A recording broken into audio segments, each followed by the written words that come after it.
Salut, bienvenue sur la chaîne XTV Film. Aujourd'hui, je vais expliquer un film steampunk appelé Mortal Engines. Le principe du film se situe loin dans le futur. Au début du film, une voix nous parle de la guerre la plus dévastatrice que l'humanité ait jamais connue dans l'histoire, appelée la guerre des 60 minutes. Une guerre qui n'a duré que 60 minutes mais qui a brisé la croûte terrestre en 1000 morceaux qui ont réorganisé les anciens continents. Les quelques humains restants ont formé des villes mobiles, appelées villes de traction, les villes qui peuvent se déplacer sur roues en cas de besoin. Au fur et à mesure que plusieurs de ces villes ont été établies, un système appelé darwinisme municipal est entré en vigueur. Selon le darwinisme municipal, les plus grandes villes appelées les prédateurs pourraient chasser les plus petits et s'emparer de leurs ressources pour survivre. Au début du film, une fille cachant son visage sous un foulard surplombe les montagnes à l'aide de son télescope. Elle voit une immense ville de Londres s'approcher d'elle et revient en courant dans sa ville appelée Salzaken. Salzaken est attaquée par la grande ville prédatrice, Londres. Alors que les fonctionnaires découvrent que Londres s'approche d'eux, tout le monde dans la ville. Les moteurs démarrent, et en quelques secondes, la ville se transforme en un véhicule, prêt à partir. Londres se referme sur Salzaken alors qu'il essaie de s'échapper.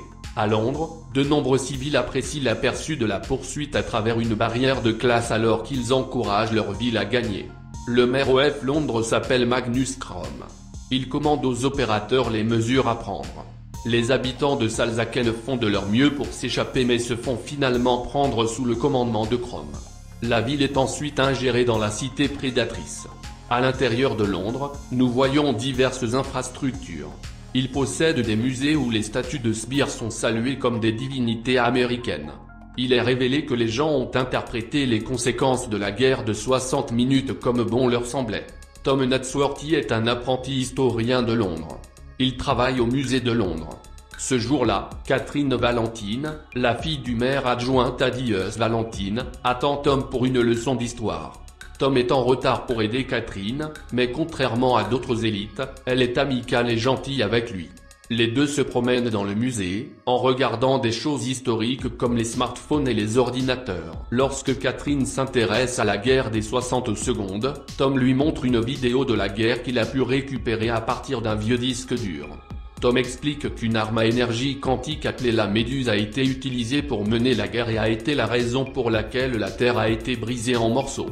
Il révèle ensuite que le musée dispose de plusieurs technologies d'armes, mais que des morceaux d'entre eux ont souvent disparu. Comme ses aînés n'ont pas répondu à ses inquiétudes concernant la technologie manquante, il a gardé les armes dans son propre casier, afin qu'elles ne soient pas volées. À l'extérieur de la pièce, Herbert, l'aîné de Tom, écoute leur conversation. Il rétrograde Tom à un niveau inférieur de la ville, mais Catherine l'accompagne. Pendant ce temps, les habitants de Salzaken sont obligés d'évacuer leur ville, qui sera démolie plus tard. On leur dit d'apporter leurs affaires avec eux et il leur est interdit d'apporter des armes. Cependant, la fille au foulard parvient à faire passer un couteau en contrebande. Tom et Catherine arrivent dans la zone la plus basse où les habitants de Salzaken sont contrôlés. Leur travail consiste à rassembler les nouveaux appareils électroniques dont dispose le Salzaken. Tom est fasciné de voir un grille-pain de la plus haute qualité. À ce moment-là, Valentine, le Lord Maire adjoint et père de Catherine, félicite Tom d'en savoir autant sur la technologie. Pendant qu'il parle, un ouvrier apporte un vieil appareil technologique dangereux utilisé dans les armes nucléaires et le remet à Valentine. La façon dont Valentin parle de l'arme perturbe Tom. Pendant ce temps, la fille au foulard s'approche de Valentine. Alors qu'il parle aux gens, la fille le poignarde, disant que c'est pour sa mère, Pandora Shaw. Valentine est choquée d'entendre le nom. Avant que la fille ne puisse faire un autre coup, Tom l'arrête et la poursuit alors qu'elle s'enfuit. Les deux aboutissent dans la ville de Salzaken, qui est actuellement en cours de démolition. Ils réussissent tant bien que mal à franchir le démolisseur et à atteindre le vide ordure. La fille tombe dans la chute mais est rattrapée par Tom, qui est intrigué de voir une vilaine cicatrice sur son visage. Elle lui dit qu'elle s'appelle Esther Shaw et que Valentine a assassiné sa mère juste avant de lui lâcher la main. Esther tombe alors dans la chute avant que Valentine n'arrive à l'endroit. Tom lui pose des questions sur Pandora Shaw et regarde Valentine avec suspicion. Enfin, Valentin pousse Tom vers la chute à déchets après Esther et agit en toute innocence lorsque sa fille arrive. Plus tard, Catherine et Valentine sont dans sa chambre quand elle lui pose des questions sur Pandora Show. Il rejette sa question, mais Catherine est sûre qu'il lui cache quelque chose. Pendant ce temps, Tom atterrit inconscient à la périphérie d'un lieu inconnu et Esther lui vole son argent. Quand il se réveille, elle le laisse derrière lui, mais Tom la suit. Elle est furieuse contre Tom pour avoir ruiné le plan sur lequel elle travaillait depuis 6 mois. Tom lui demande de l'aider à rentrer à Londres parce que c'est sa maison, mais Esther l'ignore et continue de marcher. De retour à Londres, le Lord Mayor est furieux contre Valentin de les avoir ramenés en Europe à cause de quoi il manque de nourriture et d'eau. Valentine évoque son projet énergétique et prétend que c'est la seule chose qui peut aider Londres, mais le Lord Mayor est sceptique quant à son plan. La nuit, Esther et Tom se reposent lorsqu'ils sont attaqués par des charognards du sud qui chassent les gens. Un vieux couple avec leur véhicule terrestre leur vient en aide et les sauve des charognards. Ils donnent même aux deux une petite pièce pour se reposer. Esther a été blessée en essayant de sauver Tom des charognards plus tôt. Elle pense un peu sa blessure et s'allonge. Un peu plus tard, elle dit à Tom que sa mère, Pandora Shaw, était une archéologue qui aimait déterrer les technologies enfouies du passé. Elle a travaillé en étroite collaboration avec Valentine, qui a toujours été fascinée par ses découvertes. Jusqu'au jour où Pandora a déterré quelque chose que Valentin voulait et qu'elle ne voulait pas qu'il ait. Ce jour-là, il a tué Pandora et a tranché le visage d'Esther dans le processus. Esther mentionne également un collier que Pandora lui a remis avant de lui demander de s'enfuir. Une seule larme roule sur sa joue alors qu'elle finit de raconter l'histoire. Pendant ce temps, de retour à Londres, Valentine visite la cathédrale Saint-Paul réaménagée où il développe secrètement l'arme nucléaire Medusa. La technologie historique qui a disparu du musée a été volée par Valentine dans le même but. Il s'est rendu compte que les petites villes sur lesquelles chasser commencent à disparaître, et bientôt, Londres n'aura plus ni nourriture ni ressources. Par conséquent, il veut frapper le royaume immobile de Shan Guo, une ville anti-traction qui dispose de toutes les ressources dont Londres aura besoin pendant des centaines d'années. Cependant, Shan Guo est fermement protégé par le mur de bouclier. Ainsi, Valentin veut créer Méduse pour la détruire et s'emparer de la ville. Après cela, Valentin apprend la nouvelle d'un cyborg trouvé dans les mers par une petite ville. Il rend visite à la créature lorsqu'un de ses compagnons lui dit qu'il sera utile pour tuer Esther. La créature est capturée dans une mallette et dit à Valentin qu'Esther a rompu une promesse qu'elle lui a faite, à cause de laquelle il veut la tuer. En entendant cela, Valentin laisse la créature partir. En attendant, Catherine rend visite à l'ami de Tom Bevi pour lui demander ce que son père lui cache. Bevi sait d'une manière ou d'une autre que Valentin a poussé Tom à la chute. Catherine ne le croit presque pas quand Bevi ajoute que son père dirige également un projet secret. En échange de l'information, elle propose de lui montrer la technologie historique que Tom lui avait montrée au début du film. Pendant ce temps, Esther est toujours endormie à bord du véhicule du vieux couple lorsque Tom la réveille.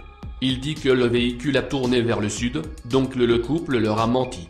Tom trouve un moyen de sortir sous le sol, mais Esther ne peut pas sauter à cause de sa blessure.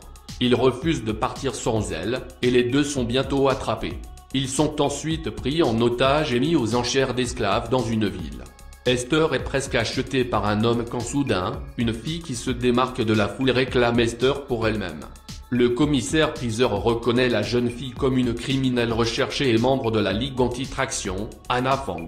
Elle travaille en étroite collaboration avec le chef de Shan Guo, Quan, et est ici pour libérer Esther. Elle tue le commissaire-priseur d'un seul coup et demande à Tom et Esther de s'enfuir. Cependant, ils n'atteignent pas loin quand soudain, le cyborg de tout à l'heure qui voulait tuer Esther arrive. Esther le reconnaît comme étant Pig Grièche. Shrike s'approche des deux alors qu'il s'enfuit de lui.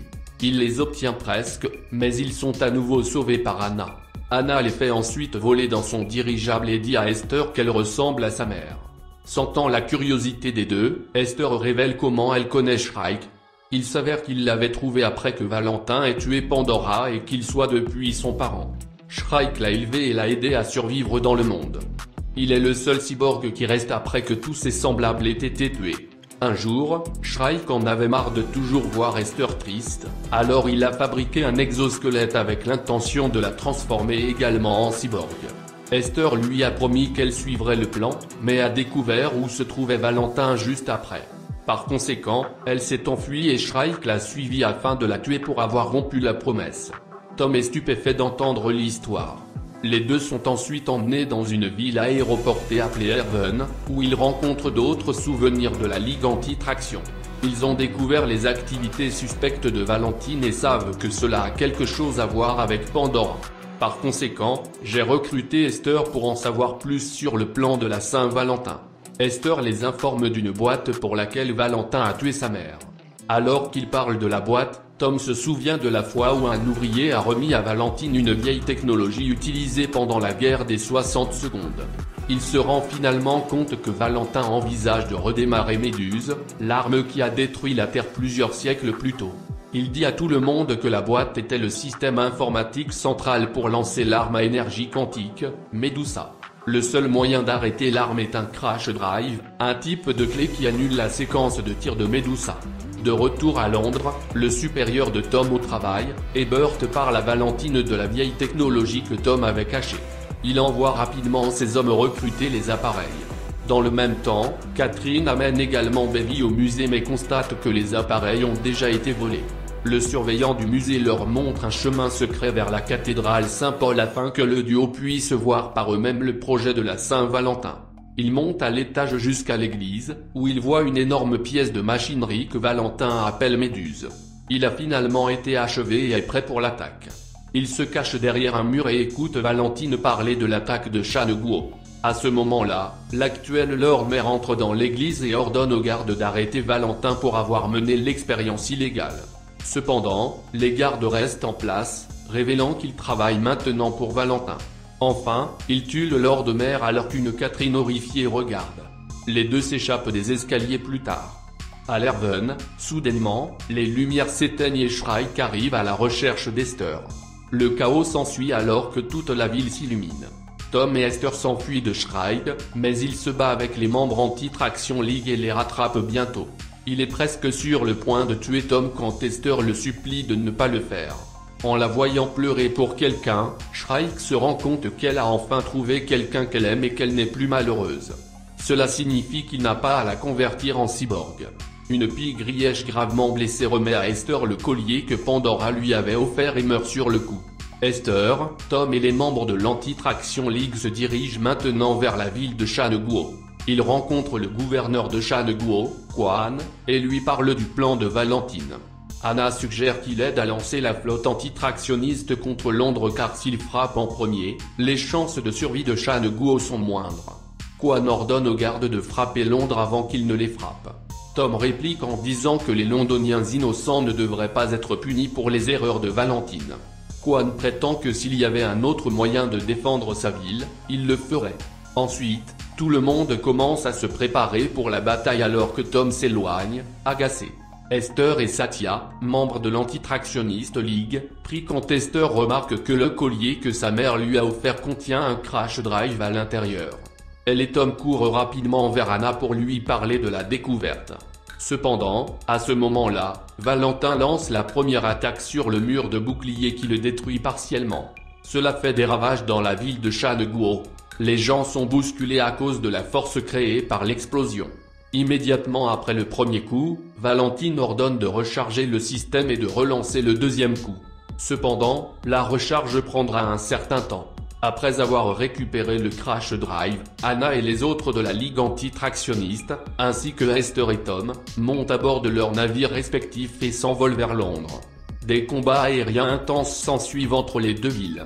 De nombreux membres de l'Anti-Tractionniste League sont tués dans la bataille, mais Anna, Tom et Esther montent indemnes.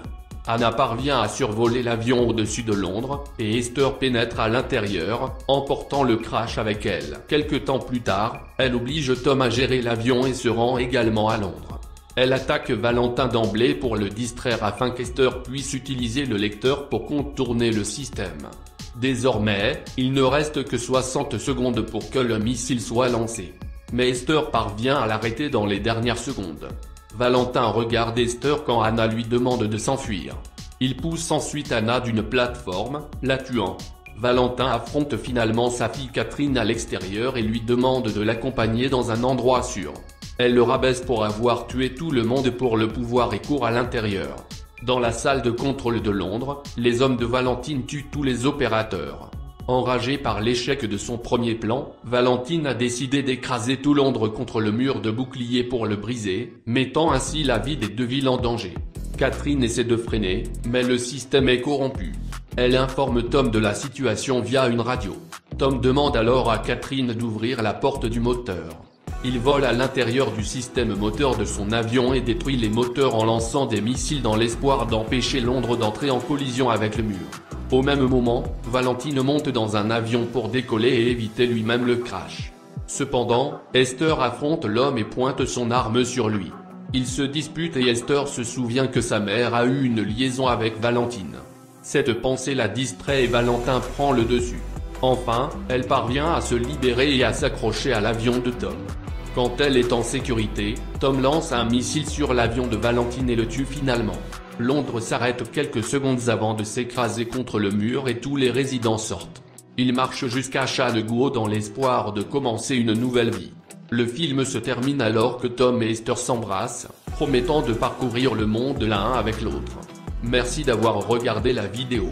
Si vous le trouvez intéressant, appuyez sur le bouton s'abonner et laissez vos commentaires. Bonjour et à bientôt dans les prochaines vidéos.